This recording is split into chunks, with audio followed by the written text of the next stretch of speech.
မြန်မာရုပ်ရှင်လူမျိုးကုန်ရင်တိုးတက်မှုစဉ်ရာရာနိုင်ရှင်မြန်မာရုပ်ရှင်နိုင်ငံကုန်ရင်တိုးကူမာရီပေါ်ဝင်းငယ်စင်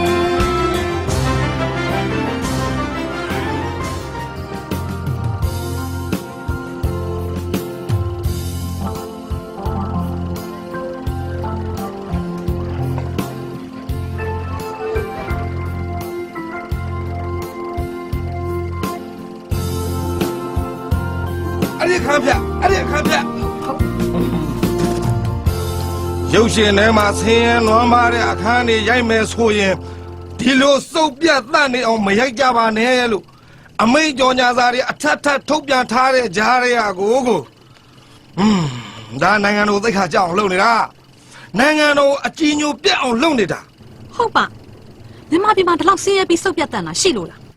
ဟောခမရလေဗျာရှိလို့ရိုက်တာဗောဗျခမရဒီတဲ့ဆင်းရဲပြီးစုပ်ပြတ်တတ်ရင်တော့အများကြီးဒီမှာကျုပ်ကတနိုင်ငံလုံးလှည့်ပြီးသာသနာ့ကိစ္စတွေလုပ်နေတာပါဗျကဲသာသနာရေးပုဂ္ဂိုလ်ခမရသာသနာရေးနဲ့ဆိုင်တဲ့ဘုန်းကြီးတို့မေသီလရှင်တို့ဇာကားထဲမှာပေါ်လာမှပြောအပေါ်ကြီးလျှောက်ပြောမနေနဲ့ဟိုမှာကြည့်ဟုတ်ကဲ့ပါဘုံဒီတခါဆရာတော်ဘုရားကြီးတောက်တော့မှကျွန်တော်လက်ခဲ့ပါမယ်အော်သူလေးတို့ညီမလေးနဲ့ဆေးချိုးသားကြည့်လိုက်မယ်နော်အေးညမနဲ့ဆေးနဲ့နော်ဟုတ်ကဲ့အိတ်ခေါက်ဖြက်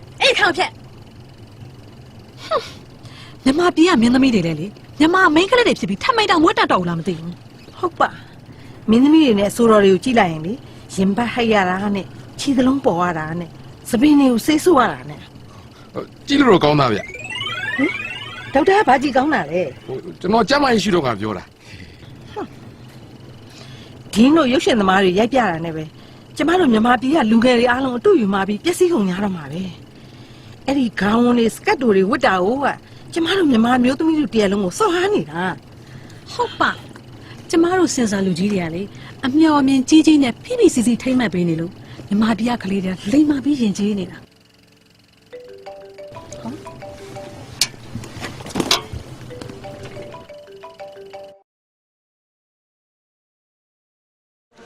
ဟယ်လိုအေးတမီးလားမမီကောင်းဘာဖြစ်လို့ယူသွားရလဲဟဲ့ငါဒီမှာစင်စာလာကြည့်တာလေကားယူလာမှာပေါ့ဟာပြောရလို့ရှင်အဲ့ဒီစင်စာကြီးပဲအရေးမပါတာကိုအရာပေးနေရဲ့ကိုလည်းဘာမှတတ်တာလည်းမဟုတ်ပဲနဲ့အောင်မငါတော့ဗာမျက်မှန်နေတယ်ဒီမှာကြည့်နေတဲ့လူတွေအကုန်လုံးကလေပြန်နှောင်းဝင်ရရှိနေကြပဲဟဲ့ပြန်နှောင်းဝင်အရာရှိတိုင်းရုပ်ရှင်ကြည့်တတ်တာမှမဟုတ်တာစင်စာလူကြီးဖြစ်မှရုပ်ရှင်တွေကစောအောင်ကြည့်ဘူးလားမသိတာကြာနေတာပဲအလကားတက်အောင်ကားနဲ့ဝါးရင်းညာဖွင့်လူဘာမှလိုက်တာကောင်းမငါမိုးတဲ့နောက်ကငါ့ကိုပြန်ချောက်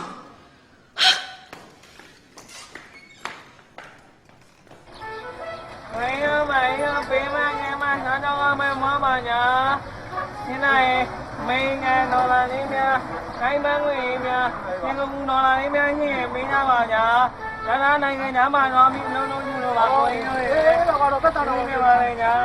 没有的嘛的家，家嘛家嘛的，家那家嘛的，多难了都家嘛家嘛的家。哈，抵抗我骗，ဒါနိုင်ငံတော်ကိုစော်ကားနေတာဒါနိုင်ငံတော်သိက္ခာကျအောင်လုပ်နေတာဘယ်နဲ့ကွာဒီလိုကားမျိုးများတိုင်းတစ်ပါးသားများကြည့်ပြီလို့ရှိရင်ဒုဗမာပြည်မှာတထောင်သားတွေရှိနေပါလားလို့သူတို့ထင်သွားမှာပေါ့ဟာဘုံတထောင်သားတွေခင်ဗျာဒေါက်တာဖင်ဘလူးကြီးပြောလိုက်တာလေဟိုဗမာပြည်မှာတထောင်သားတွေအများကြီးရှိနေတယ်ဆိုတာလူတိုင်းသိနေကြတယ်လို့ပြောတာပါဗျာခင်ဗျာအဲ့တထောင်သားတွေရှိတယ်ဆိုတာအပြင်မှာရှိချင်ရှိမှာပေါ့ကျုပ်ကရုပ်ရှင်ထဲမှာမရှိရဘူးဟာဒီမှာဒေါက်တာခမရကိုကိစ္စကိုပဲလှုပ်သမ်းပါရုပ်ရှင်ထဲမှာဆေးလေးတောက်တဲ့အခန်းပါလာရင်ဖြတ်ဖို့သာလို့ခမရဘာမှလည်းနားမလဲဘူးဟာဘာလဲဟိုဆလိတ်တောက်တဲ့ခံဖြတ်လိုက်ရမလားရှင်အော်ဟိုကတော့ကိုမတော့သေးဘူးနေရာနဲ့ဖြတ်မယ်ဆိုတာကြီးပဲဘုံမတေချာလဲကြည့်ပါဦးများမင်းသားတကယ်တရုံစားမဟုတ်ပါဘူးစာရေးဆရာမင်းသားကတရုံစားအခန်းရေးဖို့အတွက်ကွင်းစင်လေ့လာနေတာပါဟုတ်လေဆက်လိုက်တော့တဲ့အခါလောက်ဖြတ်ပြီးကျန်တဲ့ဥစ္စာပေးလိုက်ရပါတယ်ဟာဒီခမရပြဿနာတစ်ခုခုဖြစ်သွားလို့ကတော့ ဥက္ကဋ္ဌထိုင်ကုန်ပြောက်သွားမယ်နော်ဘုံမူဖြတ်ဖြတ်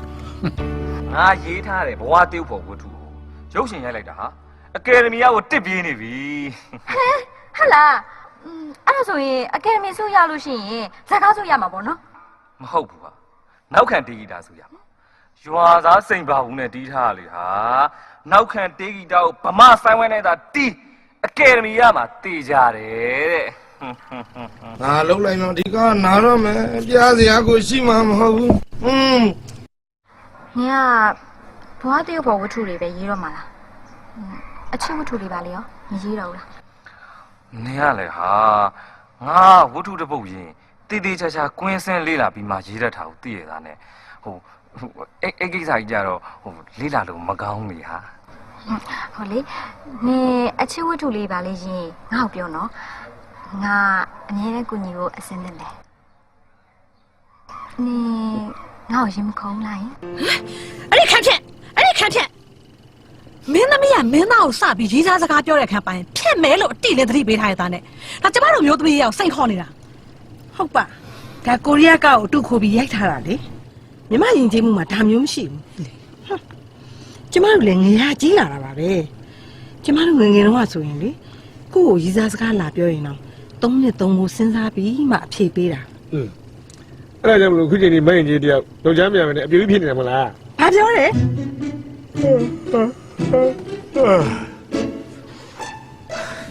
ဒါဆရာတော်ဟာကွာဟမ်ဒီလောက်ရေးကြည့်တဲ့ကိစ္စကိုမင်းဒီမပုံလေးနဲ့ဖြစ်မလားကွာဟမ်ငါနေပြီးတော့ထိသွားဟမ်မင်းယူနေလားနေပြီးတော့လမ်းကြီးရတယ်တိတယ်တိုင်းအတက်နဲ့ရေးပြီးသွားပါအာဆရာကလည်းဒေါသကြီးပဲစန္ဒရင်မစောပါနဲ့ဒီမှာကြည့်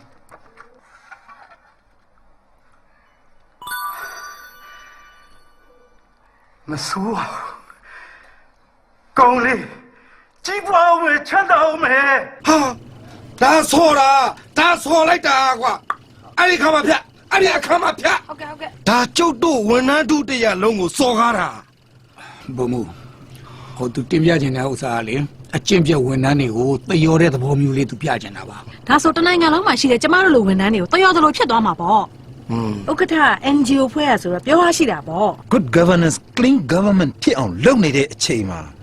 အဲ့ဒီလိုအဂတိလိုက်စားတဲ့ပြကွက်မျိုးခွင့်ပြုလိုက်လို့ရှင်အကုန်လုံးပွိုင်တက်ကုန်မှာဟာမင်္ဂလာပန်းကြီးနေလာလို့ဟဲ့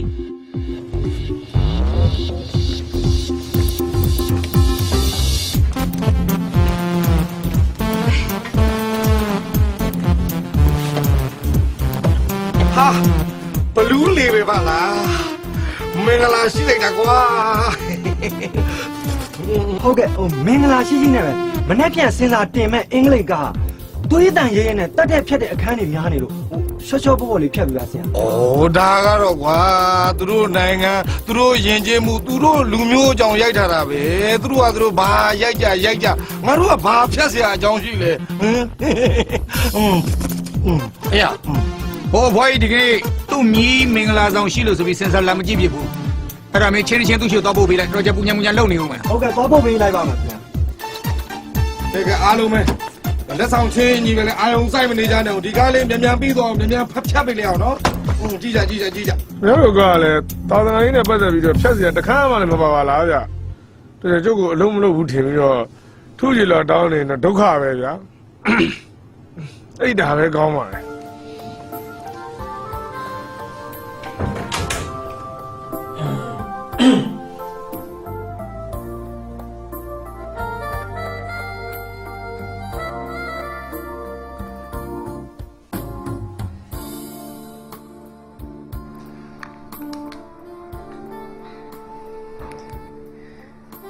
ရှင်းနေရလားမရှက်ပါဘူးကြောက်တာမင်္ဂလာဦးညမှာရှင်းနေကြောက်နေငရဲကြီးတတ်တယ်တဲ့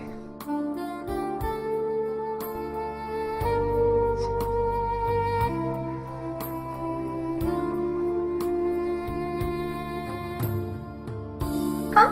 မင်းဖြစ်သွားပြီဒီအခန်းကိုဖြတ်အဲ့ဒီအခန်းကိုဖြတ်မီးပြက်သွားတယ်ဆိုတော့ လျှက်စစ်စွမ်းအင်ဝင်ကြီးဌာနတစ်ခုလုံးကိုသိခါကြအောင်လုပ်နေတာဟွန်း ဘုံမူ ဟာလေ ကျွန်တော်တို့အပြင်မှာလည်းဒီလိုပဲမိခဏခဏပြက်နေတာပဲဗျာဒါလေးတော့ခွင့်ပြုလိုက်ပါ ဥက္ကဋ္ဌခမရထမင်းကိုကွဲကြလို့လားဟမ်စွမ်းအင်ဝင်ကြီးကိုယ်တိုင်က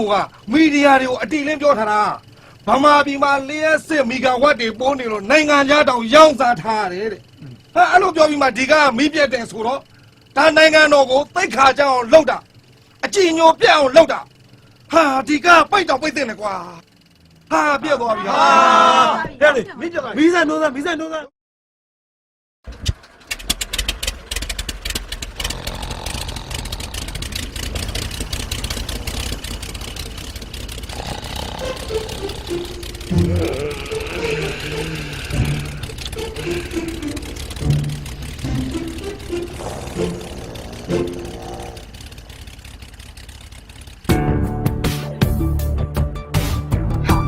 哎，各位，